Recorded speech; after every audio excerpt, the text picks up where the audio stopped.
Seven, 6, 5, 4, 3, 2, 1. Hello and welcome everyone to the bi-weekly episode of Inside Pacer Nation. I am your host Jordan Phillips, and my co-host Brent Hager will be joining me a little bit later. But to start things off, we've got a special guest. Allie Smith, the freshman standout volleyball player, is going to join us for a brief little interview. Allie, how are you doing? I'm doing well. How are you? I'm doing fantastic. So let's just start off by saying you've been having a fantastic season for the volleyball team, especially as a freshman. I mean, I can't remember a freshman who's had as much success for the team as you have this season. So, well, thank you. How has it been transitioning from high school level volleyball to just super competitive volleyball at this level? In high school level, it's a little different because not everybody that is on the team plays club volleyball or is as serious as like everybody in college is about volleyball, because all these girls are here because they've been recruited and they wanted to keep playing. And the transition it was relatively easy because all the girls on the team were just so welcoming, and they were all like here to help. If any of the freshmen ever needed anything, they were like, please ask us. We know we've been through it before and we want to be there for you guys. So they made it so much easier, and I'm really glad that like I was able to have them here to help me transition. Okay, that's awesome. And so like when you did arrive at USC Aiken, were you planning or expecting to have, this quick of an impact on the team? Were you expecting to just be able to jump right in and be as successful as you have? I mean, you lead the team currently with 319 kills. Like, that's pretty impressive. I mean, you're averaging 3.32 kills per set. Like, that's pretty good. I mean, and you lead the team in that level as well. So, I mean, you're doing pretty fantastic on the offensive side of the ball. And not only that, you've also got 320 digs. So you're doing good on both sides of the ball. So did you expect that level of success when you got here to start out, or? Whenever I came here, I just came in with an open mind, and I didn't know how much I would be playing or even if I'd be playing at all, because there was another outside coming in as well. I knew there was a spot to fill, so I knew I was going to have to fight for my spot.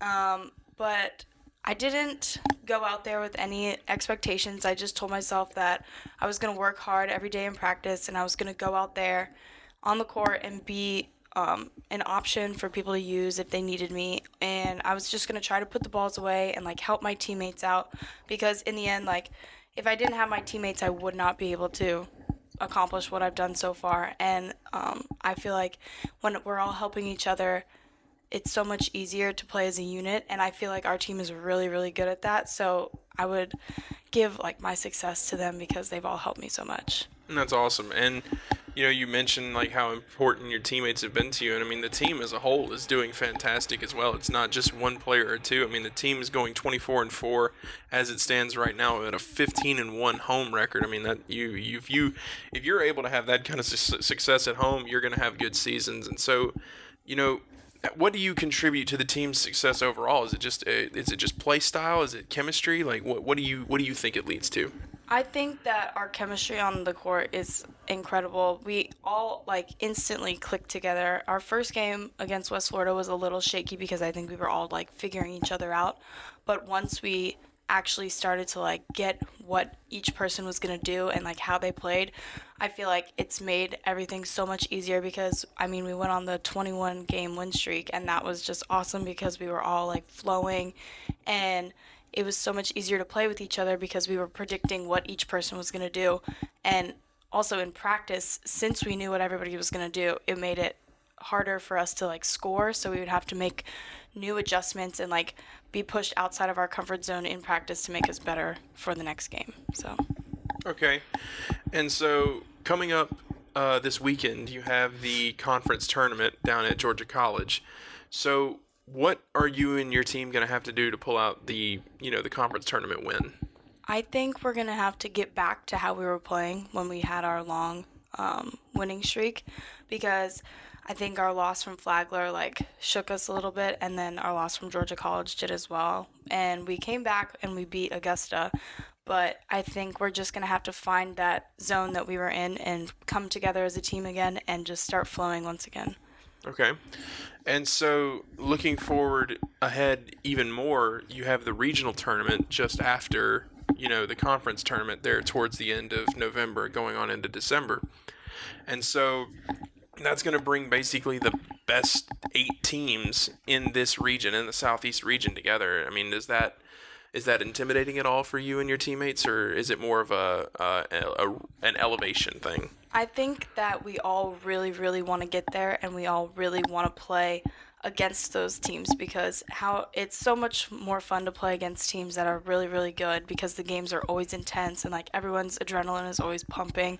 I know those are my favorite kinds of games, because I'm always like running around the court, like trying to get the ball up, and everybody's mentality is just so much more like focused, and everybody wants the best for each other on the team. And I think that once we play together against those teams that are like higher level that we've been playing, it's gonna make us work harder and like push each other, and I think that it's just gonna be a lot of fun. That's awesome. And so, are there any teammates that you have in particular that have like been like real mentors to you, that have kind of like taken you aside and like helped you get better as you've been going? Or having Rebecca in the back row with me has definitely helped me so much. We always, if one of us isn't playing as well as we know we can, we tell each other, like, get your stuff together, like, you can do this. And I think on defense, when I'm in middle back and she's in left back, we just know each other, and we know, like, our capabilities of getting the balls up. So it's hard to put a ball down between Rebecca and I. And I think that's really, really helped me, like, become more comfortable in the back row and, like, more comfortable with myself, knowing what my balls are and what her balls are, because I can always count on her if I'm not there to take my ball. And I'd say Alicia, because she's always just, like, a light on the court, and she always is there. Like, if she can tell that I'm not having, like, a good day or, like, a good practice, she'll come up to me and be like, hey, come on, you got this. Like, I know you can do it. And she's just always been there for me, like, since day one, so. Well, that's awesome. And so, is there any team going forward that you especially want to play? Flagler again, which I know we will, and I would like to beat them really bad. Yeah, for sure. I mean, that loss, as you mentioned earlier, was, the first loss in 21 games for you guys, so I can imagine you and the team really want to get that one back. And how it ended. Yeah, absolutely. The controversial call there at the end, yeah, it certainly leaves some bad feelings there. But apart from Flagler, maybe any teams from the SAC or the Conference Carolina that you're looking forward to playing? I don't really know many teams, honestly. I just show up for the games now. But probably everyone says Wingate is really good. So I kind of want to play them to see if we're better.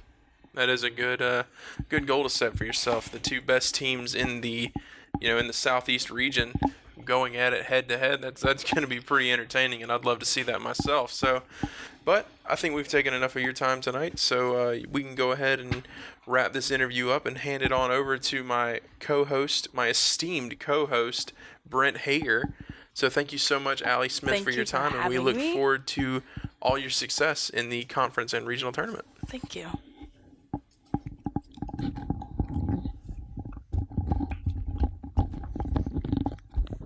And there you are. And here I am. It's a great day to film a podcast, wouldn't you agree? It is. I mean, and getting to hear an interview from Allie Smith is, I mean, one of my favorite kids I've ever been around. And I say that to everybody, but yeah. I really mean it. I mean, just fun. And did you know that she was on the version of The Bachelor? I didn't know that. What? For high school? Really? Yeah, you can YouTube it. Is it? I'm gonna have to do that later. I bet she finished like second or something. She will, and she's an esteemed dancer too, because we saw her do the worm in the hallway. Really? Yeah. So we might be posting that after the next win. I think we might need to. Honestly, I think there might be a video on one of my cameras from the pregame celebrations. She has some pretty good dance moves during the pregame warm-ups as well. So Kelsey Sporling can dance too, though. Really? Yes. Did not know that. Not bad for a kid from Gaffney. I was about to say, being from Gaffney, I know not many people in my hometown can dance, so I'm pretty impressed. But as we digress, we don't want to talk about just Allie Smith the whole time, and we could do that the whole day. But we get to the regionals and possibly the conference tournament if we go down and do that as well. Absolutely, it could be a lot of fun. I mean, and I know that y'all talked about volleyball, but man, they have so many great teams in the Peach Belt Conference tournament. Georgia College has had won so many straight, so many games, and then Flagler's won about 15, 16 straight. Just some great times between those two, and USC Aiken is good. you've got Augusta, who has Mackenzie Beck as one of the best players in the league. Absolutely. I mean, these are 4 or 5 quality teams in the tournament. Not dismissing the other two, but 4 or 5 quality teams that could have a chance to make a deep run in the not only the conference tournament but also in the regional tournament as well. I mean, you never can tell what you can get from these teams. Absolutely not. I mean, these are elite teams playing for the PVC conference tournament, and it's going to be very interesting. It's going to be a big challenge for the Pacers to go down there and get the win, but I do have confidence in the team. I think they can do it. They open up with UNC Pembroke, which they defeated twice earlier this year, but that would make Pembroke's season to go in and knock off a number 2 seed in the opening round. But we'll face the number 3-6 winner and then possibly the 1-4-5 winner, depending on what happens there. But we have 3 really good chances to go down there and pick up 3 wins. And if USC wins out and Wingate is defeated in either the semifinals or the finals in the SAC, there's a good chance that USC will host. If Wingate wins out, we're going to be going to Wingate, regardless of what happens in the Peach Bowl tournament. But if they lose, it's wide open. USC can drop to number 3 in the region this week. But a win over UNC Pembroke, most likely, looking on seeding only, Georgia College, and then Flagler. Those are 2 of the top 5 teams in the region. Wins over those 2 teams could get you right back into the number 1 spot. Absolutely, it should catapult. That would put us at 2-1 against Flagler on the season. Right. So you would imagine that would move us back up into second, and then a Wingate loss in the conference tournament you could imagine move them below us possibly. I mean, obviously you don't know what would happen in the regional rankings. We're not in the NCAA office, so we don't know. But it's a good assumption on your part. And you look at the other top team in the conference, in the South Atlantic Conference, is Anderson, who we beat head-to-head, so we do have that over them, regardless if Anderson wins. Right now, they're the number 4 seed. So, I mean, this is one of the crazier region rankings I've been around, and I've been in Division II for a number of years, been in Division I for a few years, and came back to Division II, and this is probably one of the wildest and tightest races I've seen at all. And even in the one of the other regions, they have a 28-0 Arkansas Tech team. They are number 8 in the region. A 28-0 team is number 8 in the region. Really? I mean, this is one of the craziest things. So if they don't win their conference tournament, they might be out at like 28-1. Man, can you imagine? It is crazy this year in college volleyball. Volleyball is, I was never a fan of volleyball until last season when I started doing commentary, but ever since, man, I'm addicted to it. I find myself watching it on TV now. Yeah. It's just a great sport. It's high action. It's a lot of fun. And you've come a long way since your first match that you broadcast. Like, Man, USC Aiken. Yeah, you are not wrong about that. That is something that I still go back to and watch just to remind myself that, I may not be the best in the world, but I am better than I was. And I go back and, I've had 4 national champions. I've had over 70 All-Americans, National Players of the Year. But the win last year against Queens is probably one of my favorite moments to see one of the women's team here do something that no other female team has done here at USC, and that's make the Elite Eight. Yep. That was amazing, and I think this team's better than one there was last year. I've talked to some of the players last year, and they're like, this team really has what it takes, and I would put, if USC is playing their A game, I'd put them up against anybody else in the country because they can beat them. I have to agree. I mean, if this team is on, it's hard to imagine anybody beating them.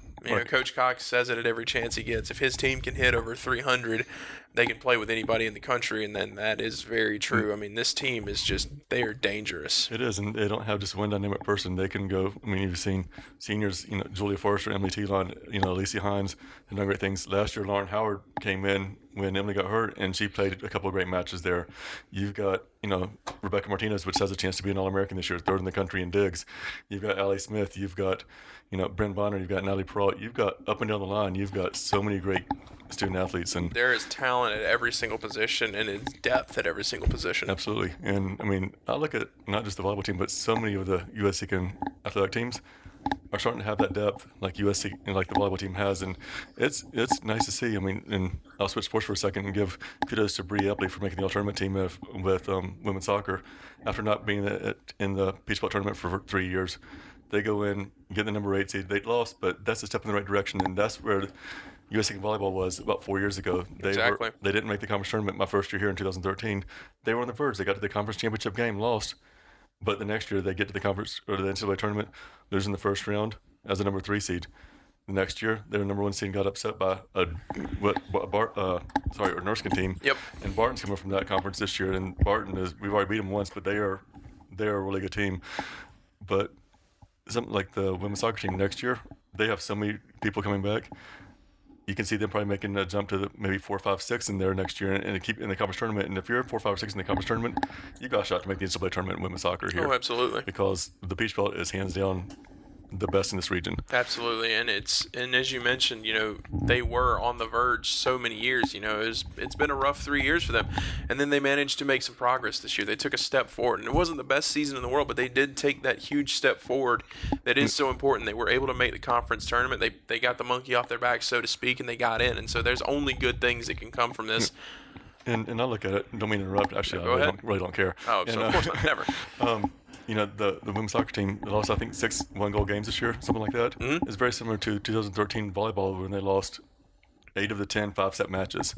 And then the next year, they win the majority of them and get the NCAA tournament. Yep. And now I think we played 2 5-set matches this year, I think. And I believe won them both. I believe so. And, it's one of those things where the kids, see, hey, we lost in the first round or whatever, but they don't see the progress and what the steps are making until maybe they get older and like, well, look, we were the foundation of this success. And I give credit to the women's soccer seniors for doing a great job in sticking around and, had a change of coach after the first year and they really came out and did well.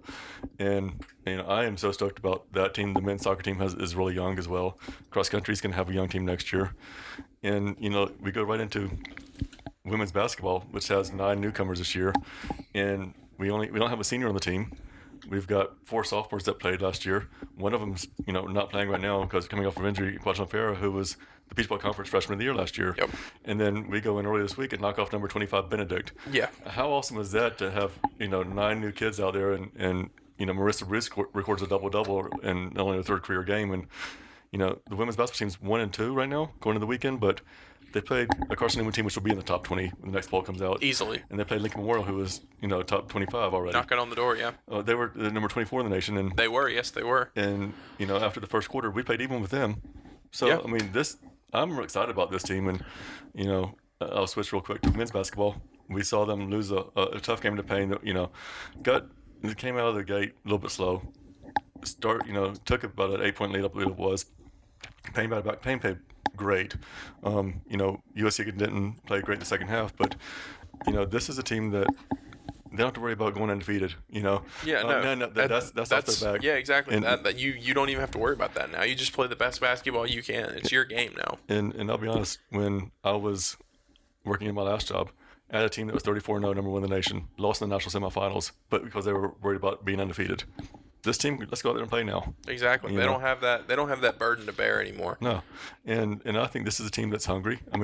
We had several players over in foul trouble tonight, or this week I should say, and that changes the style of play. And you look at Faison Barak, who comes in and didn't do a whole lot as a freshman, and played some minutes here and there, but he stepped up a lot tonight early in the week and played extremely well. He absolutely did. 14 points and only 3 rebounds away from a double-double. Right, and. He played well. Henry Bolton I think he's going to be dynamic once again. Henry Bolton was huge for the Pacers last year, and I agree with you. I think he's going to be the same way this season for the Pacers. He's a huge force on the offensive side of the ball. Right, and he can also take on the opposing team's best offensive player too. He's a quality defender. Absolutely, and that's what the Pacers need is they need that 2-way player to really just run the floor for them on both sides of the ball. And I'm really excited myself about seeing how good that Donnell Dean can be. I've heard a lot of good things about Donnell Dean, and he kind of showed flashes of brilliance out there tonight or against Payne with 15 points. Yeah. He showed that he does have that ability to make those plays, so I'm pretty excited to see how he does. He's quick. Had 3 steals. Had a game high 3 steals, but had a couple turnovers early on, and 4 of the 5 turnovers he had were in the first, I think, 3 minutes of the game, and that's just nerves getting out there, going from a junior college to Division big II. stage. Right, and I was impressed with Tevin Lights, a newcomer, senior. He's a man child. He is. He's going to be a force to be reckoned with, and it's going to be fun to see him. And I know there was a foul called on one play going back and looking at it. He sent the ball probably about 40 feet out of bounds. Just off the block, and that's pretty impressive. He's built like a house. His shoulders are the size of my head, and if you don't know me, my head is pretty large. There's not even enough word to describe it. But you look at the men's basketball team up and down. Marcus Terry has some jitters, over 8 from the field in his first game, but he redshirted last year after transferring from Presbyterian. he's knocking the dust off, right now. Exactly. And he's going to come out and he'll be a force to be reckoned with. I mean, had a lot of great looks that just went in and out. And I think after the first game, he's going to be fine. And, you look at, Austin Grimes had a bigger game tonight, playing 19 minutes, early in the week. And then, Rob Hill didn't play as much as I thought he would have, but that's because Stephen Lice was playing so well. And that's a good combination to have. You can play them together or play them, sub them in and out from each other.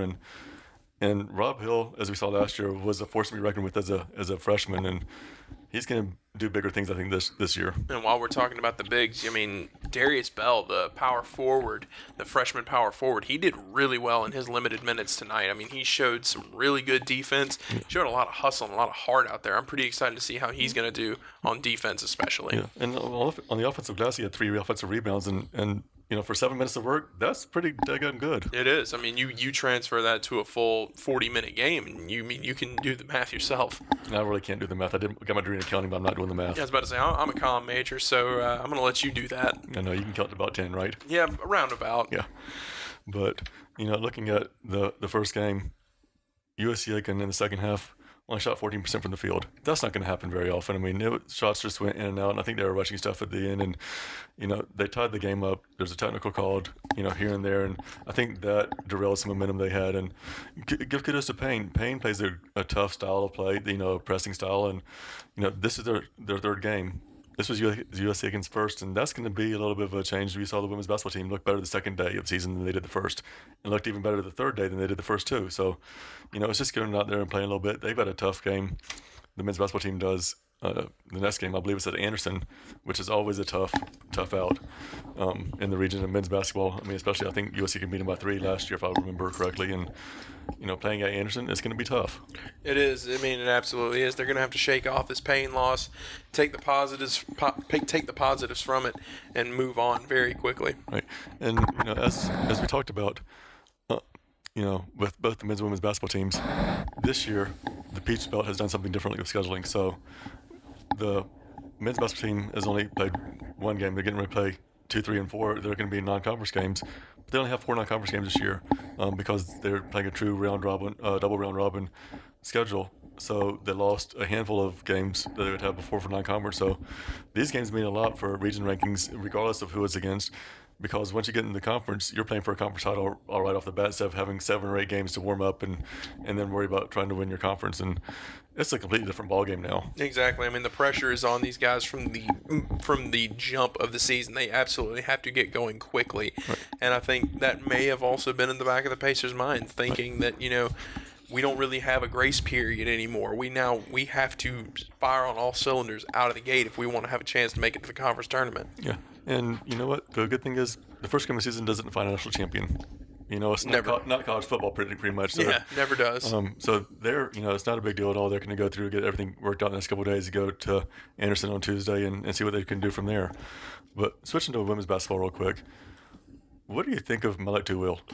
I think Melek Tuwil has improved by leaps and bounds since last season. Her jump shot looks 1,000 times better than it did last season, and I think she's going to be a major offensive force for the women's basketball team this season. I think they're going to have to lean on her a lot to generate those points. They don't really have a lot of big scorers on the team, and so someone's going to have to fill that void, and I think left by players like Carly Gilreath and Rocky Apont from last season. So I think Mel Tuwil has a chance to really make a name for herself this season, and she's going to have to emerge in a big way.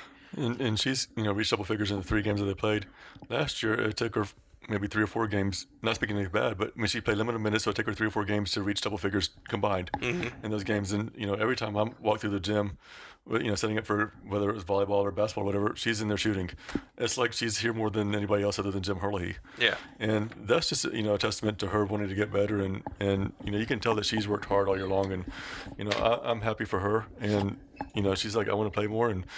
And she's played more so far, been a testament to this team. And I do think that she's going to have to be relied on a lot this season. But you say that you have to rely on her, but then you look at someone like Marissa Bruce, who records a double-double in her 3rd career game against Benedict. I mean, you didn't expect that. No, not at all. I didn't. But Marissa Bruce, man, she is good. She is. I mean, we really didn't know what to expect from this team. I mean, it was a similar situation to basketball in the men's department last season. Right. I mean, they're a team that was kind of cobbled together at the last second. I mean, they brought together only a limited amount of returners, although 3 more returners than the men's basketball team had last season. But still, I mean, you're building a team and you're just hoping that the chemistry's there. You're hoping that the team can gel, and also to lose a star like Kwajalein Farah to an injury is devastating to a team. And I mean, it can make for a difficult challenge for a team. But so far, as you mentioned, they've played 3 teams that are top 25 worthy. Right. And so going 1-2 in that stretch is not anything to be ashamed of. Mm-hmm. And I think we'll really start to see what this team can do once they get into conference play and they start to play the Landers and the Augustas of the world. And we saw the Landers going to be really good this year. We saw them at the home crossover tournament. And, Augusta, they have height for days. I can go up and down the list. There's going to be a ton of good teams in the Peach Belt. There always are. The North Georgias are going to be good. You can just speak, so many good teams in this conference. And, I've been at schools where they said if you win all your home games in conference and win half of them on the road, you're going to win a conference title. And I kind of believe that's true here. If you can get 4 or 5 wins on the road and win all your home games, you're going to be 1 or 2 in the league, and both the guys and the girls, and that's going to be pretty impressive if they can do that. The men's team was picked 4th, the women's team was picked 6th. I think they can both get a little bit higher. Honestly, absolutely, and I think the 6th pick for the women's team was a little bit of a guess. Yeah, just put them in the middle, see where they go, because nobody knew what to expect. And I still don't think that we do. I mean, I have no idea. You see Lanisha Lee come in and have 10 points in a game, and you're like she came off the bench and did this, and you just don't know what you have. I mean, and you have a handful of freshmen too, and not knocking freshmen, but you never know what they're going to come out and provide. Exactly. I've had. I'll speak from circumstance where I was at Virginia Tech, started 9 women's soccer freshmen, went to the NCAA tournament. Yeah. Who would think that with 9 freshmen? Exactly. I mean, not everybody in the world is an Allie Smith, so not everybody is going to be an all-star as a freshman. So you never know what to expect, and we're still figuring out these players for ourselves. We don't really know what to expect from a player like Kyrie Chandler or from, as you mentioned, Lanisha Lee. We're finding out how good these players are on the fly, and I think as time goes on, we'll figure out things more and more, and we'll start to get familiar with this team more as time goes on. You look at like Shayla Baldwin as well, who has done great things so far. I mean, like you said, you just can't tell who's going to do what on a given night, and that's a good thing to have, that teams can't say, hey, I'm going to load up on this one player because someone else is going to do something great. Exactly. You never know with a player like this. So you have sort of that element of surprise, especially here in the early parts of the season. Right. I mean, and give credit to Emily Waters, who had a double-double in the second game of the season, and that was her first career double-double, career high for points and rebounds, and give kudos to her because she's worked her tail off in the off season. She definitely has, and a lot of that weight is going to fall on her as well as Star Toomey. That weight left by Kwajalein Farah's absence, they're going to have to step up in a big way, and they're going to have to generate a lot of those points and rebounds that are going to be left in the void by Kwajalein Farah's absence. And I don't want to skip too far ahead, but if the team can perform pretty well this year, what do you think about next year when this year you don't have a senior and Kwajalein comes back? I mean, that's a good question. I mean, I would imagine that if you ask Coach Mark Miller, he'd say, well, that's the best kind of problem you can have is I've got too many good players to play at the 4 and 5. Right. Not enough basketballs to go around. Exactly. I mean, you could say throw Kwajalein in at 4 or 5 and have Emily Starr at 4 and 5. I mean, there's a lot of possibilities there. Mm-hmm. I mean, that's kind of the best problems you can have as a coach for Coach Mark Miller. Absolutely, and I know he was happy over this week after the pulling off the win at Benedict. That's twice they've knocked off Benedict. Yep, they did last season when they were nationally ranked. And give kudos to this team. Maybe they get up for Benedict, but it's also, as we saw with the men earlier, Benedict, it was their first game of the season, mm-hmm. So maybe knocking off a little bit of the rust while USC was experienced in the third game, and. I think that there could be high expectations for both the men's and women's basketball teams this year. I think so too, and the women's team just has to take the same aggression and momentum that they took into that, the same mentality that they took into that Benedict game. They just have to take that into every single game for the rest of the season. I mean, You now know that you are capable of beating a top 25 team. You are able to beat a quality basketball team. Right. So you should have no problems beating other teams. I mean, right. you should know that you are good enough to beat a top 25 team, so who's there to stop you? And, I'll say one thing that I think we talked about before, or at least you and Marcus have. Watching this team in person, they are fast.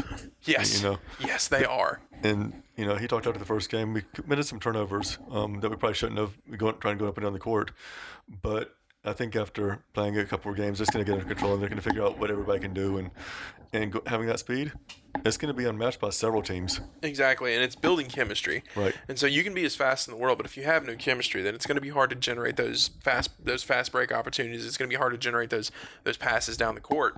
Right. And so as this team gets together and as they get more familiar with each other, they get more familiar with their play styles, this team is going to be dangerous, especially on those fast break points. Right. And I'm looking forward to it. I'm going to have trouble keeping stats with the team going up and down the court that much, but I'm looking forward to it. Yeah, you've already had to lean over and ask me a couple of questions already this season. Well, I think that's because my spotter was talking to somebody else, but I'm not going to throw her under the bus. Yeah, why not? Well, because I need her to help me out. So, Fair enough. she does a great job.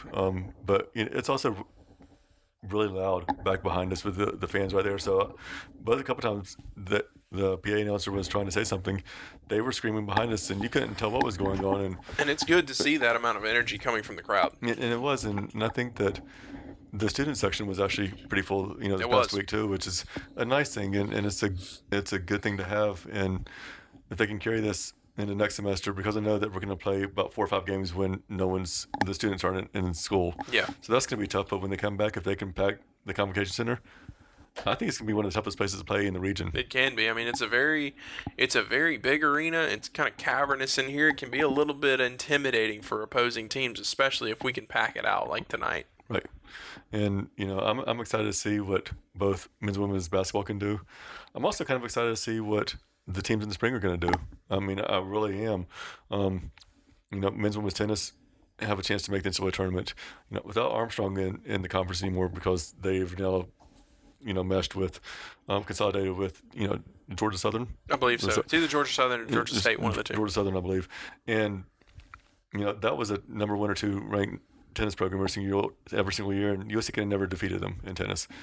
Without them, it's wide open. They played Armstrong very tough. You're looking at a team that, on both sides, that could make a pretty deep run in the NCAA tournament. And they always got stuck in that 8-9 slot and had to play Armstrong in the NCAA tournament. Without that, you might be a number 3 or 4 seed now and have a chance to make a deep run. Absolutely. And they've both got some upperclassmen that are really good.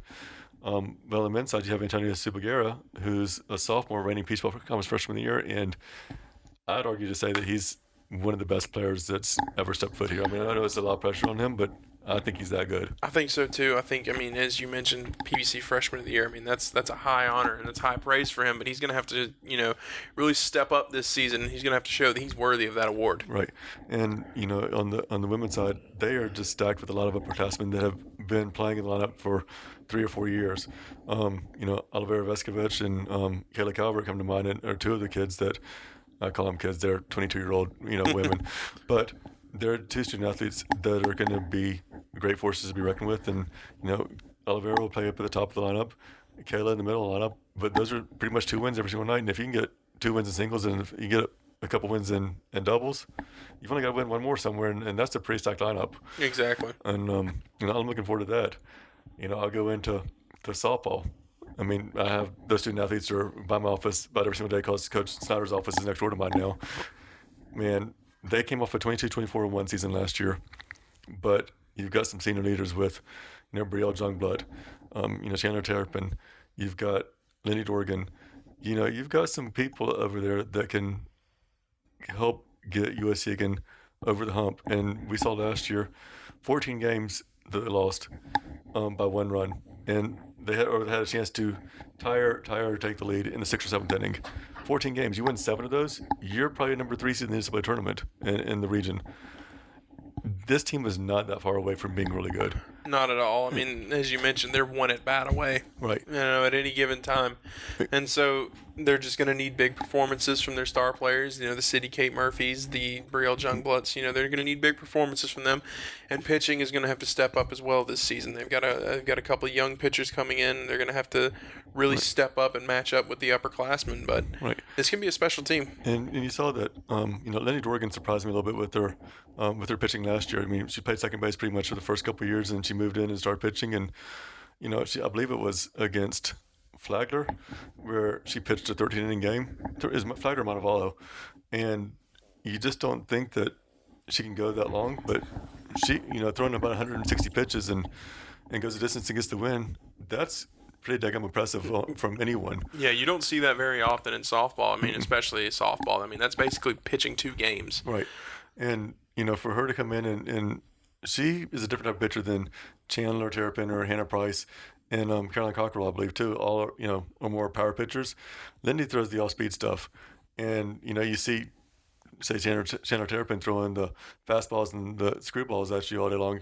And you see Lindy coming with off-speed stuff. You can't adjust at all. And that's really what it's, Coach Snyder has a good problem with the pitching. And, I'll go back and brag on, Brielle Jungblut. Cindy K. Murphy. Cindy K. Murphy brings a lot of power to the lineup. Brielle Jungblut, if she taps the ball 3 feet, she's going to be on second base. She's that fast. She is. You have Leah Bogosian, who's pretty daggum fast too. And, she's been hitting pretty well in the fall. Those are some players that are going to make some noise, I think, in the lineup. And, you have the people like Kristen Lowry, who's going to be a good hitter. You just look at everything. He's got some not just power hitters, but he has some slappers in there too, and they're going to be a lot tougher this year than they were last year. And they were pretty good last year, despite what the record says. Absolutely. We can talk about golf for a second, as the golf team starts back in early February, but they're ranked 21st in the nation right now. The next poll is going to come out next week. And, for the final one from the fall, they should move up after a dominant performance in their last tournament. And, they've got August Lindvall, who has 2 top 10 performances, Johnson Holiday, who is an All-American, Axel Austinson is an All-American. He's got some freshmen that are playing right now on the golf team that they're going to be pretty good. And he's got another person coming back next semester, and that's an upperclassman. We can't talk about who it is right now because he's not in school, but he's going to have people fighting for playing time on this team that, at any given day they can go out and win against Division I, Division II teams. And this could be a special team. It really could. I'm looking forward to it. And, Johnson Holiday I talk to all the time, but he was on the recent episode of Versus that we filmed that we're going to be producing this spring. I would argue to say that golf is the hardest sport that Nyla and Kayla played. And that's only because the golf ball was still and neither of them could hit it. Yeah, I have never been good at golf. I can't hit it, and when I do hit it, it doesn't go very far. I've never been a good golfer. Right. And I get my money's worth when I play golf. Let's just say that. Fair enough. But what do we have left? We have baseball. Yeah. And Coach Thomas, we talked with him the other night on Pitcher Sports Live, which is a brand new feature that we have. And man, that was fun the other night at Mellow Mushroom. It definitely was. I mean, I enjoyed going out, to the alley. I always enjoy going out of the alley. It's always nice to get immersed in Aiken's, nightlife. It's pretty, a lot of people say it's kind of boring, but I mean, you go downtown to the alley and it's always jumping down there. It's a very good time if you go down there. And this is a revamped episode of the Coach's Corner from a couple years ago, and we're not just having one coach at a time. It's a 3-coach segment with Coach Thomas, Coach Miller, Coach Vanderslice. The 3 coaches are going to be on there every single time. You're the moderator, and by golly, we had about 20 people there, which is not bad for the first time. And man, everyone stuck around for the whole time, and it was fun. Absolutely, and I'd love to see more people out. Some of the audience from this this segment that we run. If you find yourself bored next Monday night On November 27th. November 27th, that's right. 7 o'clock. Yeah, if you find yourself bored on November 27th at 7 o'clock, come down to Mellow Mushroom. Come and hang out with us. Come see us.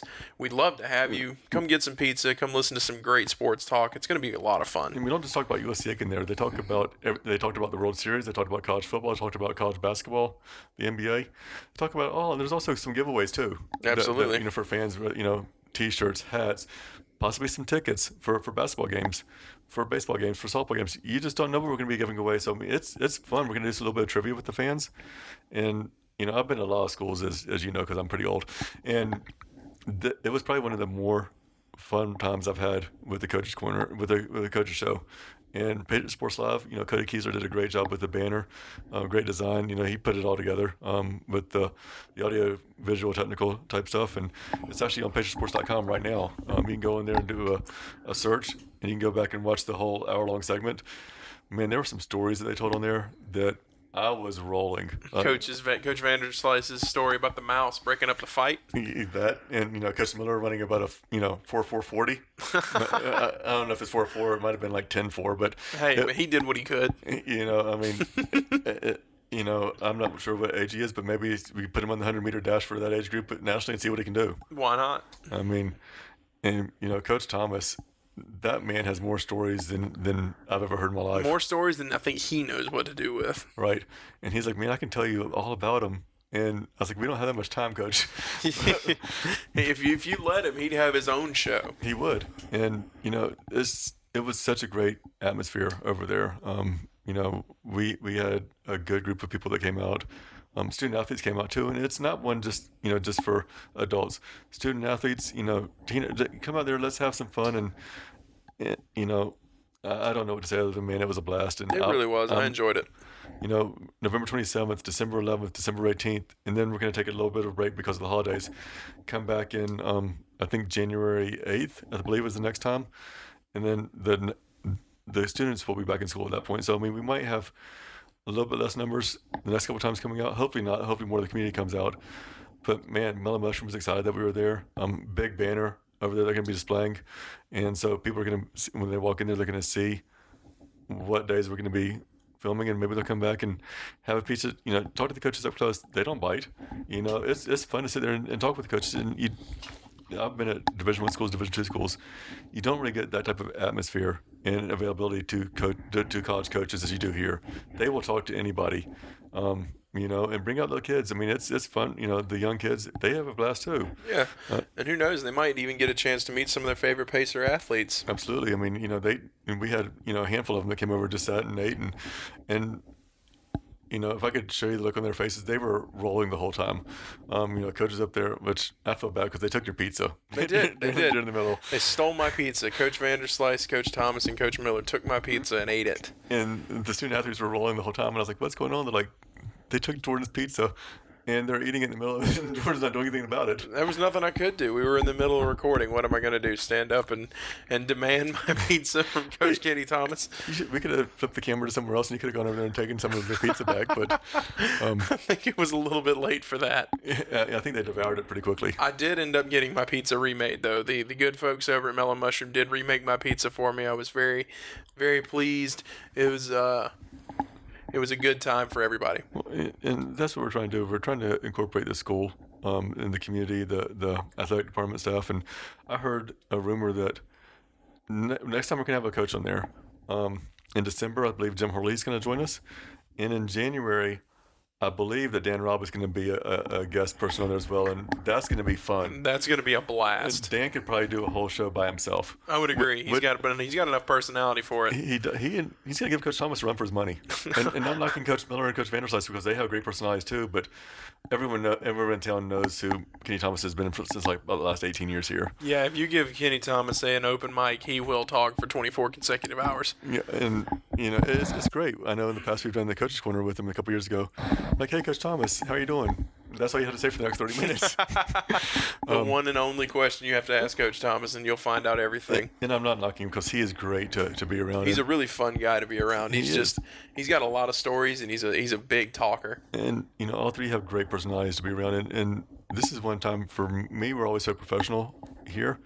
But going to Mellow Mushroom, you actually get to see a different side of the coaches, and that's awesome because I've worked with Coach Vanderslice for 3 years, Coach Thomas for 5 years, and Coach Miller for a year and a half, and you don't really get to see those type of them outside of work, and it is great to see. I think that was the first time I've ever seen Coach Miller smile.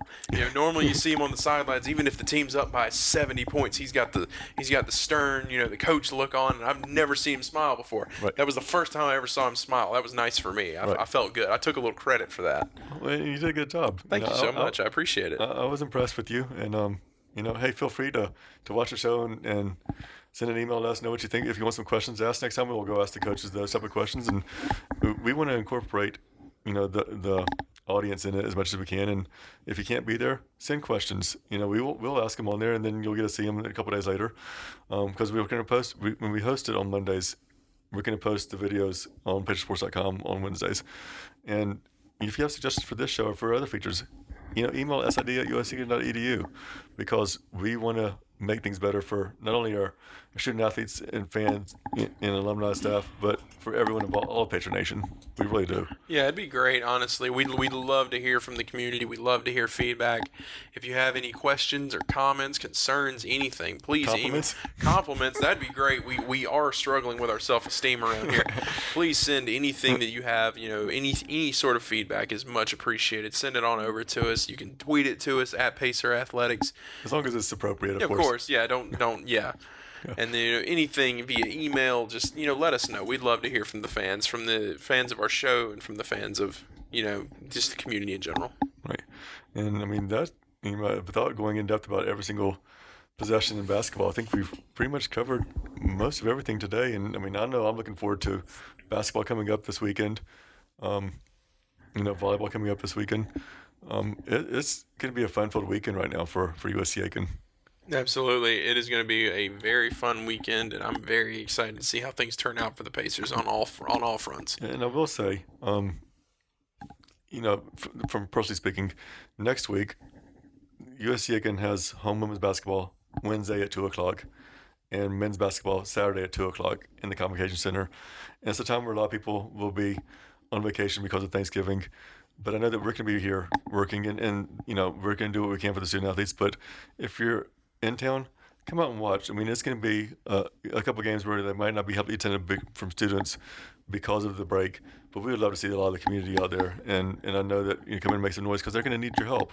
Absolutely. 2 quality opponents coming into town next week with Winston-Salem State with the women on Wednesday at 2, and Shawan comes to town on Saturday at 2. Come over for a couple hours. You can't beat coming to the Convocation Center with your family and friends. Come over there and make some noise and have a great time with USC Aiken Athletics. Absolutely. We'd love to see you, and I know the student athletes would love to see the community coming out as well. Absolutely. And Marcus is not here this time, and he will be back, I believe, next time. So I will be sitting on the sideline once again. Maybe not. I don't know. Who knows? We'll find out. We'll figure it out. And I think that next time we will try to have another student athlete on here, maybe someone from the men's or women's basketball team next time. That sounds like a good idea. Either that or possibly, a coach that stops in for a couple minutes that we haven't talked to. Maybe Coach Cox from the volleyball team. Maybe, maybe one of the spring coaches getting ready to talk about the upcoming season. Maybe a basketball coach. We'll have someone else on here, I believe, next time. Absolutely. And I'm looking forward to it. And Jordan, I appreciate you letting me talk on here for way too long, I think. No, I think we're right at where we need to be. Right. Well, I mean, I appreciate you letting me come on here and talk this time, and it was fun working with you this time. Absolutely. It was a lot of fun. We always have a good time. But I think that's going to about wrap things up here. So from all of us here at USC Aiken, thank you for listening, and we'll see you next time on Inside Pacer Nation.